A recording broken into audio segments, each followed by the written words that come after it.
మన వాళ్ళు కూడా యూకే, యూఎస్ఏ, ఆస్ట్రేలియా అని చెప్పేసి వేరే కంట్రీస్కి వెళ్తూ ఉంటారు. ఎందుకు అక్కడ కొంచెం ఎక్కువ అమౌంట్ వస్తాయి, సో అందుకని చెప్పేసి లైఫ్ స్టైల్ బాగుంటుంది అని చెప్పేసి వెళ్తూ ఉంటారు. కానీ అక్కడికి వెళ్ళిన తర్వాత మనకి ప్రొటెక్షన్ ఏ విధంగా ఉండిద్ది? సో మరి మనకి ఎవడైనా సరే హామీ ఇస్తాడా? సో ఎట్టి పరిస్థితుల్లో ఎవడో హామీ ఇచ్చేది లేదు. దాని తర్వాత మనం అక్కడ బతుకుతామో లేదో కూడా డౌటే. ఎప్పుడు ఎవడొచ్చి కాల్పులు మనల్ని కాల్ చేస్తాడు అనేది కూడా చెప్పలేని పరిస్థితి ఆడ ఉండిద్ది. సో మరి ఇటువంటి సిచ్యువేషన్ మన అందరం కూడా అక్కడికి వెళ్తాం.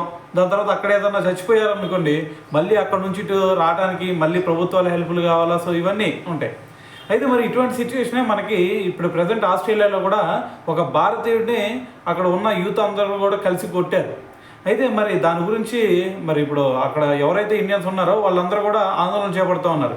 మరి మేము మిమ్మల్ని నమ్ముకొని ఇక్కడికి వస్తే మరి మీరు ఎటువంటి ప్రొటెక్షన్ లేకుండా మరి ఇప్పుడు ఎవరైతే దాడి చేశారో వాళ్ళందరి మీద కూడా కఠిన చర్యలు తీసుకోవాలని చెప్పేసి అక్కడ ఉన్న ప్రభుత్వాన్ని కూడా కోరుతూ ఉన్నారు. సో మరి ఇటువంటి సిచ్యువేషన్స్ మనకి ఏర్పడుతూ ఉన్నాయి.